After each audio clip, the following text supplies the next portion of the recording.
Right. Hi, everyone. Welcome to our Fulfill Berkeley class today. The theme is plant-based and planet-friendly. You might have heard that it's Earth Week, Earth Month, Earth Day is this weekend. So we're doing an Earth-themed class. So both of the recipes today are plant-based, and I'll talk a little bit about why I chose these recipes and how they apply and how they can have a lighter impact on the planet. And actually, most of the recipes that we do in these classes, honestly, are plant-based. So I don't always call it out, but a lot of people are looking to eat more plants. Not everybody needs to go vegetarian or vegan to make a difference, but just incorporating more plants into what you eat can have benefits for your health and for the planet's health. And it sometimes can save you money too, which is nice with the rising cost of groceries and all that. So in general, animal foods take more energy to produce because they take longer to grow or to raise animals. And there's a lot that goes into growing the feed for them. So by eating lower on the food chain, by just eating the plants themselves rather than the animals that eat the plants, it can have a lower impact on the planet in terms of water use, energy use, time, less greenhouse gas emissions, reduced use of fresh water, less pollution, and even less deforestation. So lots of benefits. Also, if the conditions that animals are raised in is important to you, most animals are raised in factory farms, which are not under the best conditions. So by eating more plants instead, then we can have a better impact on the animals' well-being. So since we're talking about being planet-friendly, another thing that helps is eating a wide variety of foods. So the top 4 crops in the US are wheat, rice, corn, and potatoes. But as climate changes, we need to have a wider variety of foods because some foods may not survive well in the adapting climate. So the more diversity, the better. So there's actually a Future 50 list, and these are foods that have a high nutritional value, low environmental impact, and they are accessible, affordable, and have good flavor. So I incorporated some of those foods into the recipes today. We have mushrooms, which I'm using in a couple of different ways in the ramen, but actually in the rice paper bacon as well, along with beans and pulses like other legumes. Algae, cacti, nuts, and tubers are all on the list. Soybeans are also on this list because they're a great plant to feed the world in all the different forms that soy comes in. But as of now, a lot of soy is just being used for animal feed. And then we also have greens like bok choy, which is in the ramen. And another food on the list is different types of grains. So we're kind of just going with the wheat and rice here, but there's tons of other grains to try. So if you want to eat more whole grains, you don't like brown rice, there's so many other whole grains that you can try that you might prefer that have a different texture or flavor or take less time to cook. Okay, so there's a lot I want to say about this, but I want to get to the cooking part too. So let's get started with that. So the first thing we're going to do is make this ramen. So this is a easy one-pot miso ramen. This recipe is from a website called The Foodie Takes Flight. And I want to do this recipe because to me, there's such a big difference in, store-bought instant ramen and restaurant ramen, right? To me, the ramen from restaurants is so much more flavorful and rich and interesting, but it costs a lot more too. So I want to be able to make it at home and still make it taste really good, and see if there's a way to do that without needing a lot of animal products and cooking the broth for hours and hours, which may be a little bit more traditional. This isn't necessarily a traditional recipe, but it is kind of one pot, easy, and I'll talk about how some of the different ingredients help create a richer broth without any animal products. So we're gonna start by lightly cooking our aromatics, which are things like garlic, ginger, and onion. So I'm going to use some fresh garlic. And for the ginger, to save a little time, I like to use the paste in a jar. It just makes it really easy. Fresh is fine too. But that makes it a little quicker. But I sometimes find that I can't quite use up the entire jar in time before it goes bad. So they also make ginger and garlic in the little freezer pack. And each cube is 1 teaspoon. So it's really convenient for just quickly throwing in a recipe and making, making sure you're not wasting a lot by letting it go bad. Okay, so since we're going to saute the green onions, for now, I'm just going to use kind of the light green and white part. And then the green part I'll use for the topping at the end. So we need in total about half a cup of green onions. So maybe, two green onions, but these are a little small, so I'm going to use more like 3. And 2 cloves of garlic. So you can also use, garlic in a jar or the freezer packs if you want. But I happen to have plenty of fresh garlic, so I'm going to use this today. And then we're also going to add a teaspoon of ginger. Okay. So let's just mince this up real quick.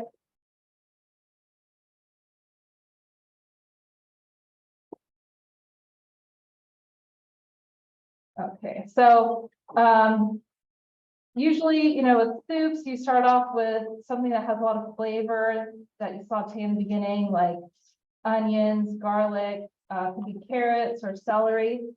So in this recipe, that's what purposes garlic and green onions and ginger are serving. They're gonna give the soup a really good base. And we're going to cook this in a little bit of toasted sesame oil.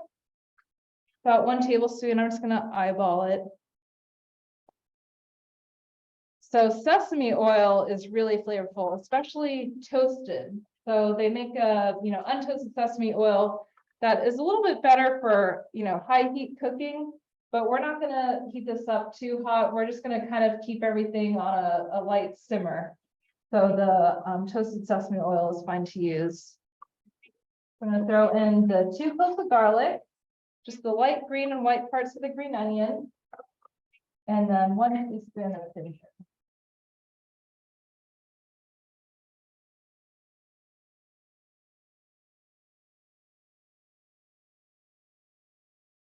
So we're just going to cook this for a couple of minutes just to bring out the flavor a little bit. And again, we don't want it too hot. So I'm going to keep the heat on kind of low.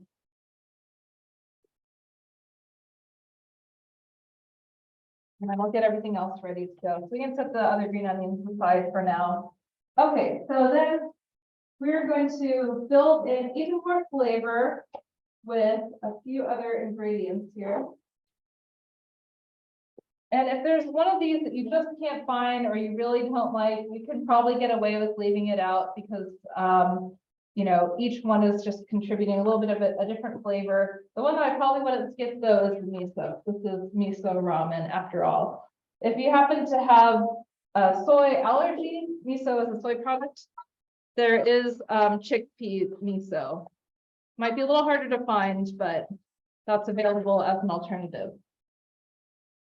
Okay, so let's add in everything else. So for the miso paste, we need 1.5 tablespoons. I just have a little bit left in my container. I recommend for this recipe, if possible, going with the lower sodium versions of everything because we have several sources of salt with all these different ingredients. Okay, that's about 1.5 tablespoons. So it can end up being a little too salty if you use the standard version. So you can find reduced sodium miso You can use reduced sodium broth, or you can just use water instead of broth. The recipe does list soy sauce or tamari to taste, but I usually don't even add it because I don't think it needs the additional flavor or sodium or salt to taste good. I think it's fine, just as is. Okay, so next we're gonna add 1 tablespoon of, this might sound unusual, peanut butter, or you can use sesame paste. This is Asian sesame paste that's actually toasted. So you may be familiar with tahini, which is not toasted, but I actually wouldn't use that in this recipe. The website I got it from didn't recommend it as an alternative. If you can't find this, then just peanut butter should be fine. You could probably also use, you know, almond butter or cashew butter. What's that? You think that at the Berkeley Bowl? No, I couldn't find this at Berkeley Bowl. I actually went to 99 Ranch the other day. There's a few locations in the Bay Area. The closest one is in Richmond. And I got a couple of the ingredients there, but you know, there are alternatives if you can't find it. A couple of the ingredients that I'll mention. Okay, and then we're gonna add a little bit of chili paste. I went kind of light on it for the samples. I don't know if everybody likes spicy, so you can, you know, do this to taste. It calls for 1/2 to 1.5 tablespoons. And there are 3 teaspoons and a tablespoon. So I'm going to do 1.5 teaspoons as 1/2 tablespoon. But you can add a little bit more if you want. And you can use, you know, other types of chili paste if you'd like. There's all kinds of different options. Okay, so we're just going to kind of stir that in and combine it. But we don't really need to cook it like this too long. We can go ahead and get the other liquids in there. So we're gonna add 2 cups of vegetable broth, and I'm gonna use this bouillon paste and water. So I'm just gonna add the 2 cups of water. And each teaspoon of the bouillon paste is equivalent to 1 cup of broth. So I talk about this a lot in these classes, so sorry if you've heard this before, but I'm a big fan of this stuff. I think it saves a lot of money, and it's easier to use than, you know, store-bought broth. And because this 1 jar is equivalent to 38 cups of broth. So that's about 9 of those, you know, this size containers of broth. 9 of them are equivalent to this 1 jar, and then you just add the water at home. So it's a lot easier to buy it, to just keep it in your fridge. And it's concentrated, so if you wanted to add a lot of flavor to something without adding a lot of liquid, you can just throw, you know, 1/2 teaspoon or something in there, and it'll give it a lot of flavor. Okay, so now we can turn up the heat because we're putting in a lot of liquid, and we need to get it to boil and then simmer. And then we're also going to add soy milk, and this is what's going to make it creamy and nice and thick and rich. So if you don't like a creamy broth, then you could just add more water or broth instead. But wanted to show you how to use this. And this is just a unsweetened, unflavored soy milk. So I had to look through a few different kinds before I found this one. I found another brand that was unsweetened, but it had vanilla flavoring added. So you probably don't want that in your soup. You know, it might be good in a smoothie or your coffee, but maybe not so much in a soup. So just make sure you check the labels. I don't think it even said it was vanilla flavored. I had to look on the ingredient list. So make sure you don't use a vanilla flavored milk alternative in here. So you could also use other plant milks like oat milk or cashew milk. I like as well. It has a really neutral flavor. Whereas, and it's still thick and creamy. You know, almond milk, I know some people like. To me, it can be more watery and have more of a bitter flavor. So I like personally the soy milk in here, or oat or cashew. The benefit of using soy milk in a recipe like this is that it adds some extra protein So, most of us probably get plenty of protein. But, if you are eating less animal products, you might not be getting as much. So if, this is your dinner, then you're getting a decent amount of protein here. In fact, I think I calculated it, and this recipe as is has about 25 grams of protein, which is a pretty substantial amount for one meal. Most of us need, 50, 60, 70 grams or so in a day, maybe a little bit more. So that's a decent amount from just a bowl of ramen. Okay, so we're gonna turn that up and bring it to a simmer. It says you can add soy sauce to taste if needed. Again, I usually don't think that's needed at all, so I just leave it out. And now we're gonna add some more mushrooms. So mushrooms are a great way to add flavor and meatiness and umami to plant-based recipes. These are dried shiitake mushrooms. So you could use, fresh if you wanted to. But these are easy just to keep at home in the cupboard and throw them into different dishes as needed. In the samples, I didn't leave them in there. I just kind of scooped them out. If you like the chewy texture, then you can take them out of the soup and cut them up and use them as a topping. But if you don't like the texture, which not everybody does, then you can leave them out.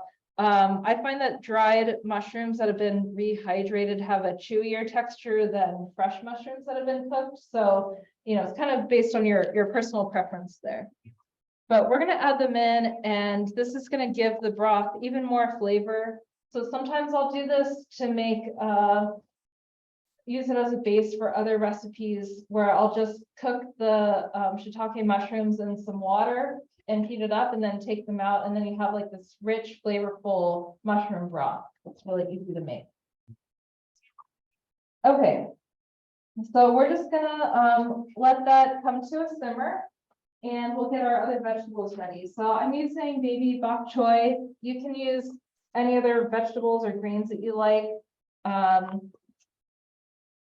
For presentation, sometimes I like to just cut it in half, and if you want, you can prepare some of the ingredients separately and put it all in the bowl nicely. But for the samples, I just kind of threw it all in, and I went ahead and accidentally cut up the bok choy for the demo.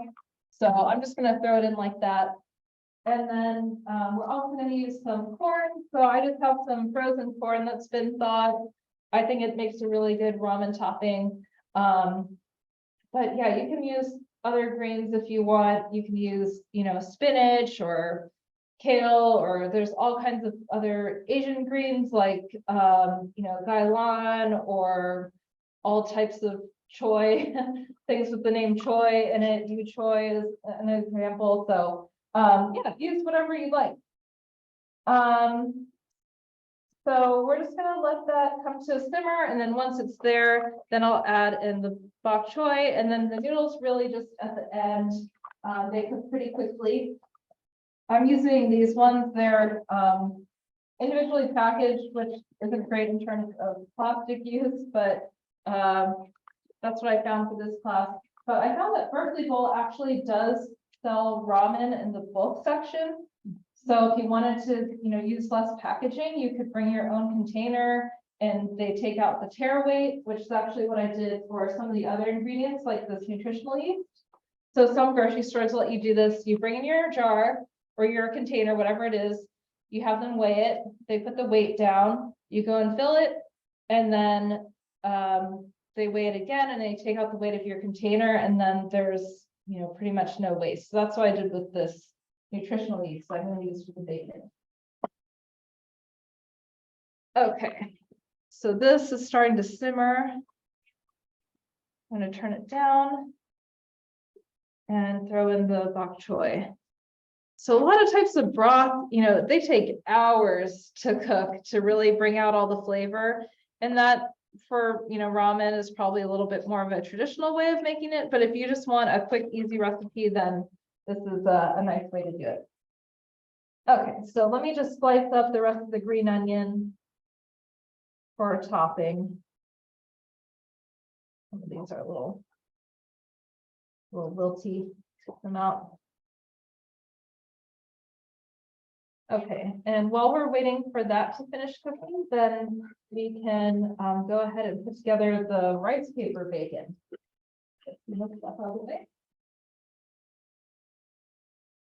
All right, so this recipe I wanted to do kind of just for fun. You know, this doesn't necessarily have a whole lot of nutritional value. That doesn't mean that it's not worth making. And if you're using it as an alternative to bacon, then there are nutritional benefits to that. You know, bacon is a processed meat, so it's not necessarily something that we want to eat all the time. If you do eat meat, you know, every once in a while, it's totally okay.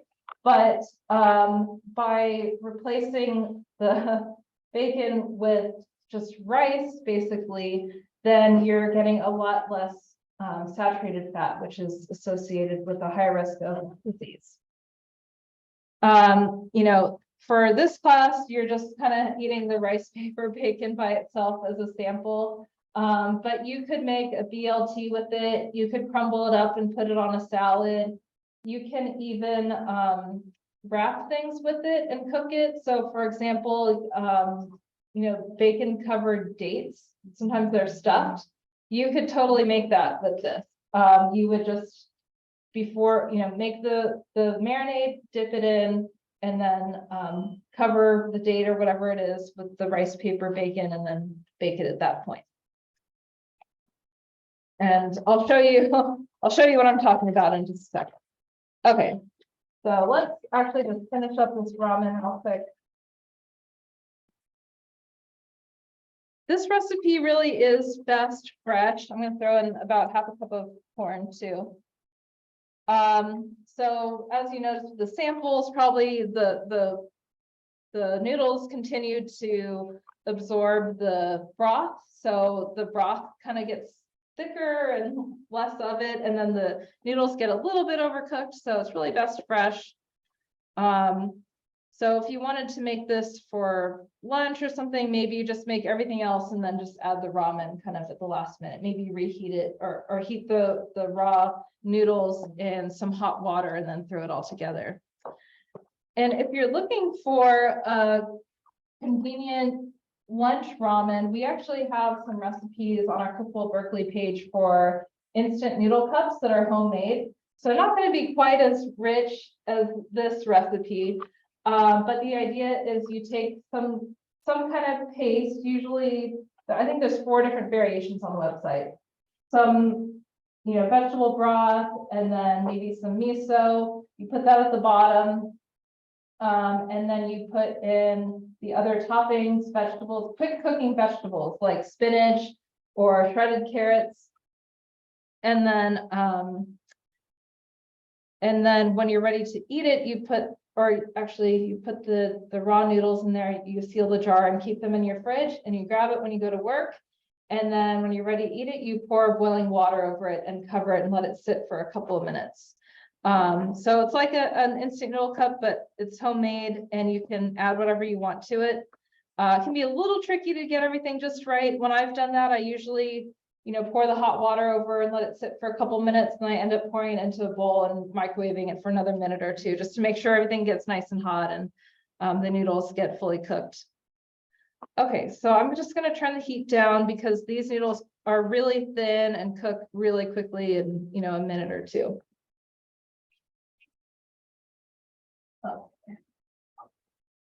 And you can use also other toppings if you'd like for this. Again, you can kind of heat up the vegetables separately and do a little bit of a nicer presentation than what I'm going to do. But if you just want a quick, easy meal, then you can just throw it all together and just eat it. So you could do roasted seaweed as a topping. You could do, I don't know, any other ramen toppings you all like. You could do pickled ginger. Do something spicy, hot peppers. Like flavor salt. Mm-hmm. Yeah, some other seasonings on top. Yeah, whatever you'd like. Okay, so I'm just going to turn this off and pour it into the bowl so we can see. Usually when I make this recipe, I might double the broth and make extra broth. This is a little bit of work to throw together. So this is what one serving is. So it's one pretty big bowl. So I might, turn even this into two and just double the vegetables and the noodles. So I wanted to show you how much it makes. But yeah, I like to do a little extra and then save the extra broth if I'm not, sharing it with somebody. I'm gonna throw in some green onions and a little bit of sesame seeds. And I pulled out some of the shiitake mushrooms because they are a little bit chewier than if they were fresh and not just kind of reconstituted from dry. They're a bit chewy. So I'm going to cut them up just to make them a little bit easier to bite into, and then I can put them on the side there as an extra little topping. What about bean sprouts? Oh yeah, bean sprouts would be good too. Yeah, whatever you'd like. Okay.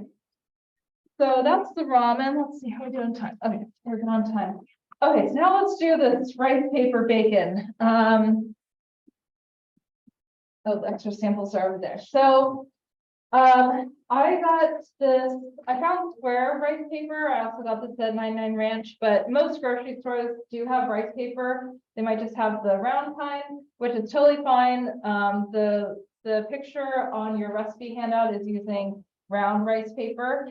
But I found this and I thought, okay, why not? I'll use that for the class.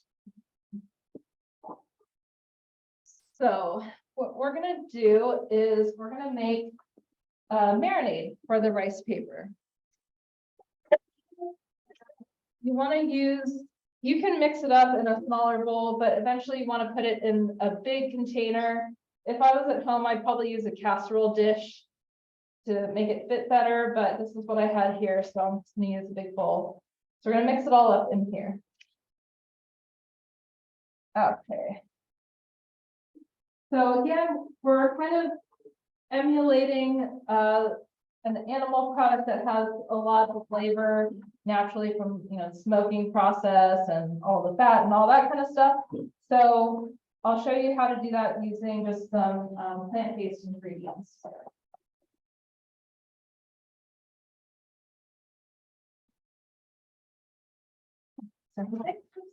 Okay, so the first thing we're going to use is soy sauce or tamari. Tamari is similar to soy sauce, usually doesn't have wheat in it, so that makes it wheat-free or gluten-free if you can't have gluten or wheat for any reason. I'm also trying to use lower sodium versions in this because it does turn out pretty salty. If you ate it by itself, you probably notice it's pretty salty, but if you're making it or putting it on a sandwich or something, then it kind of evens out. But I'm going to use this 50% less sodium tamari. And it says 6 tablespoons, but there are 4 tablespoons and a 1/4 cup. So I'm going to do a 1/4 cup plus 2 tablespoons, a little easier than measuring out 6 tablespoons. So tamari or soy sauce can sometimes be used as a salt alternative if you want to incorporate even more flavor into something. It has a lot of umami, which is that savory taste. So we're kind of using that as the base here to give it a lot of flavor. And then there's no, fat in rice paper, so we need some oil. So I'm going to use some olive oil. Also going to use a 1/4 cup here.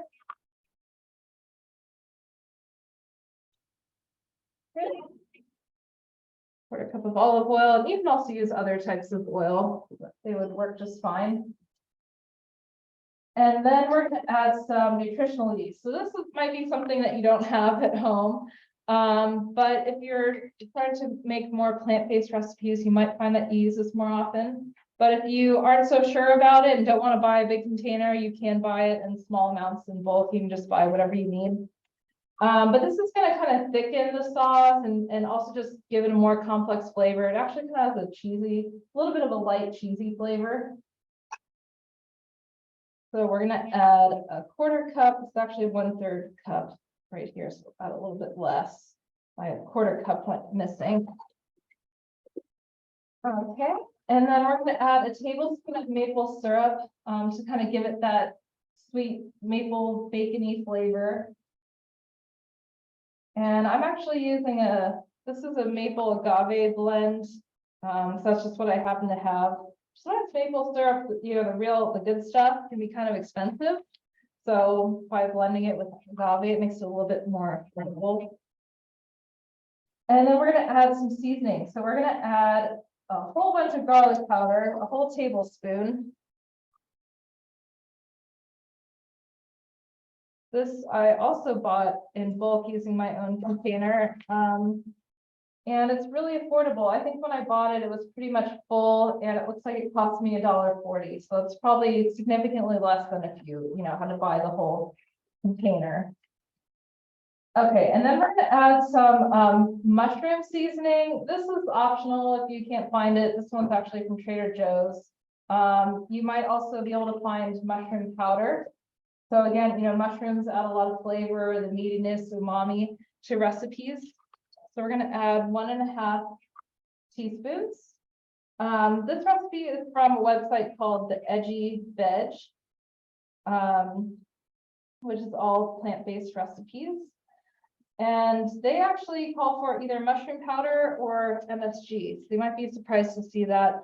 But MSG actually kind of got a bad reputation many years or decades ago, but studies show that it's actually pretty safe to consume. It's naturally derived. It was derived originally from seaweed. And some people do seem to be a little sensitive to it, but when they've done studies of people who said they were sensitive to it in a blind study, then and they ate the MSG, they actually didn't notice any effects. So there's a lot of history about MSG if you're interested in how it came to be so demonized, and there's lots of articles out there that you can check out if you want to learn more about that, but I won't get too much into it. Let's keep adding our spices here. So we're going to add some smoked paprika, which will give it flavor and also that smokiness that we associate with bacon. It also gives it kind of a nice reddish color too. So about 1/2 teaspoon. And then some black pepper. I'm just going to grind it into a lid here and then measure it out. 1/2 teaspoon of black pepper. And then the last thing we're going to add is the liquid smoke. About 1/2 teaspoon. And then liquid smoke, if you can't find this, I think you can find liquid smoke at most grocery stores, but you could also use a little bit of barbecue sauce. It says a tablespoon of barbecue sauce, but if you don't already have an open jar of barbecue sauce in your fridge, I don't know if you want to open one just to get a tablespoon out. So you could also just leave it out. All right. So that's everything. So now we're going to whisk it all together. And we're going to get kind of a thick marinade that's going to stick on the rice paper. So if you can see that it's liquidy, but it's actually going to coat the rice paper and stay on there.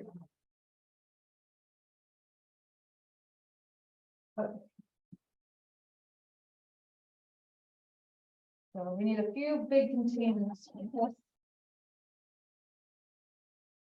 I have a big bowl of water here. You can just dip the rice paper into the marinade, but when it's completely dry, it cracks easily. So I find just getting a little bit wet right before just makes it easier to work with, and it makes it a little bit softer. See if I can make room for it. And then we're gonna bake it. So I unfortunately can't show you that part, but we can pretend. So you take a baking sheet and line it with parchment paper so it doesn't stick, or you can use these reusable silicone mats, which I'm a big fan of as well. You don't have to keep buying parchment paper. You can throw them in the dishwasher. They're reusable many times. They're really non-stick, so it helps reduce waste a little bit. If you use parchment paper though, it is compostable. You can throw it in the compost. Okay. All right. So there's different ways you can do this. This is the method that I like, where I'm just going to take two pieces and stick them together. I'm just gonna dip it in the water first. When I was doing this in our little kitchen over there, it's pretty small. I just kind of ran it under the faucet to get it a little bit wet. So, rice paper, you don't cook, you just get it wet and it will soften. So if I want to get this soft enough to make spring rolls or something, I would just leave it in the water a little bit longer. But you can see just by dipping it, I don't know if you can tell, it's already softening quite a bit. And it's going to continue to soften even if it just sits here without being in more water. Okay, so now I'm going to dip it in the marinade and just coat both sides. And you can see how thick that is, because it's actually sticking, right? If it's too watery, it would just run right off. Then put one piece down, and then I'm going to repeat that process with the second piece. Get a little bit damp. They also stick together a little bit better when you get them wet first. You could do single layer rice paper bacon, but I kind of like the extra crunch you get from the second piece. So just coating the second piece on both sides.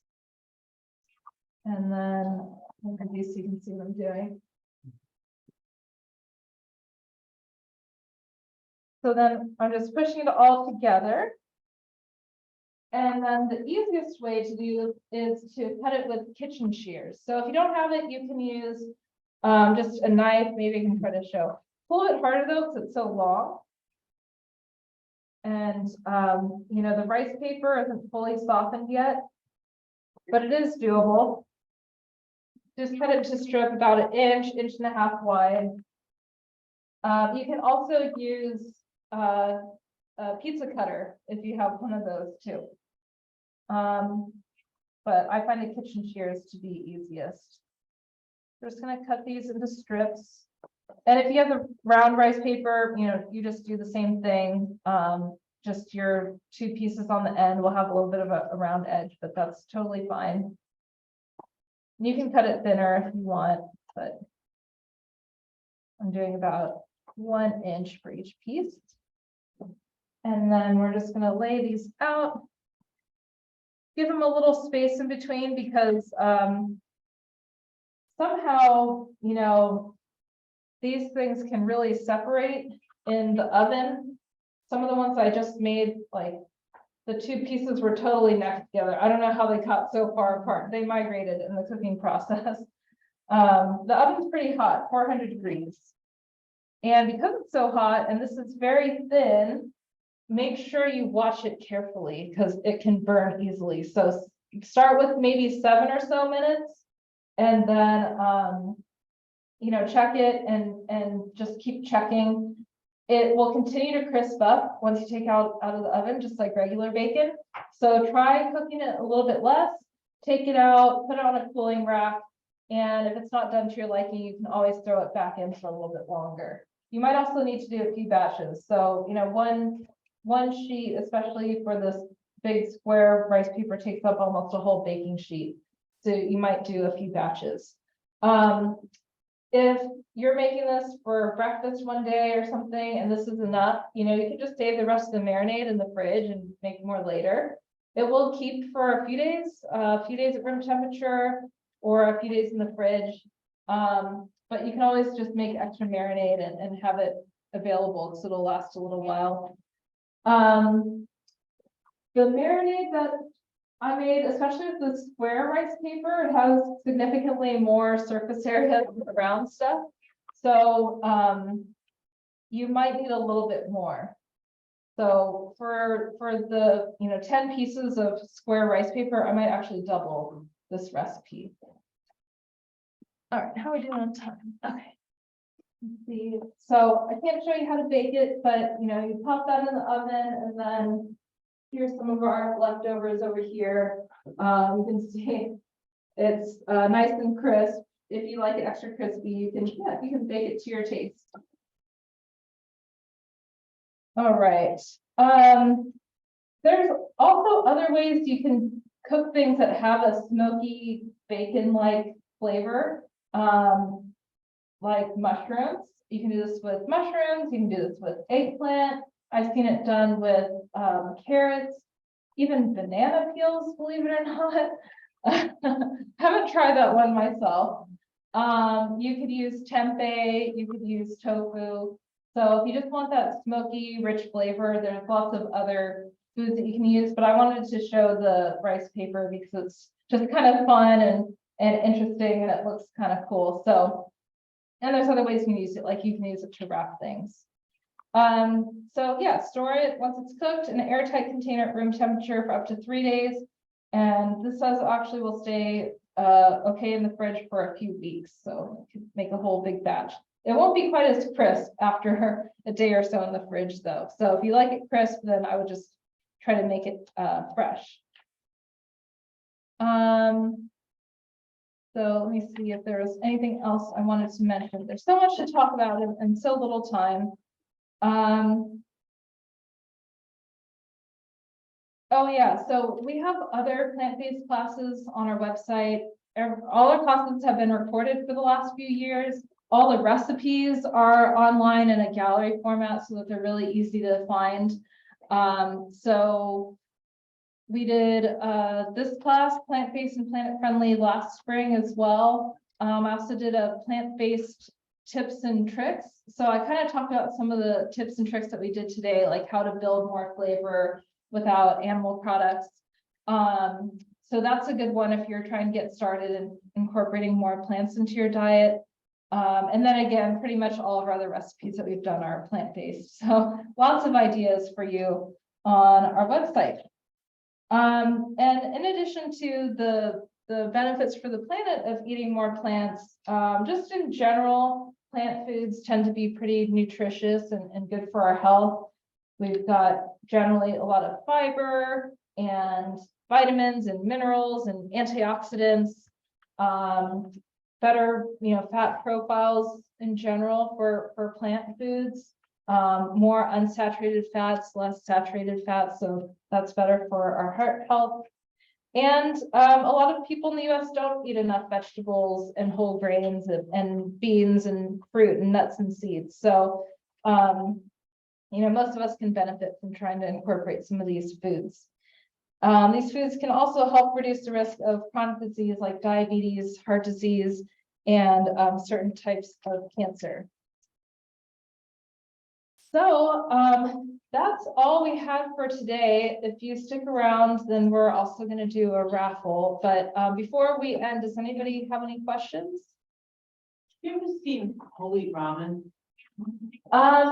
So I've seen brown rice ramen. So it's also if somebody doesn't eat wheat or gluten for any reason, they have that. I think I thought at Berkeley Bowl in the bulk section, they had the brown rice ramen, which I think I also found it seemed to be the same type at Costco in a big bag. That way, you're not dealing with the individual packaging.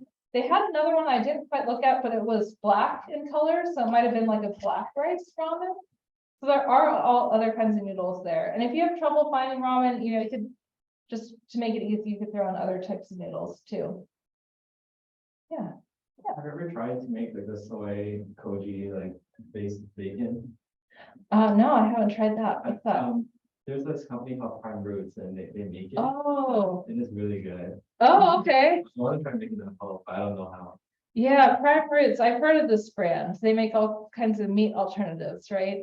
Yeah. So that's the other thing. I only talked about the homemade stuff, but there's all kinds of different companies out there these days making their own, and even restaurants making their own meat alternatives, especially here in the Bay Area.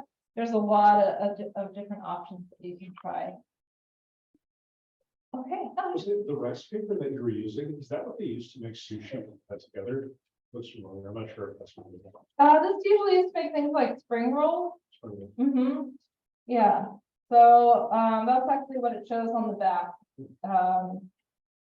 Fresh spring rolls or fried spring rolls. All right, so we will end the Zoom part there and then we'll do our raffle.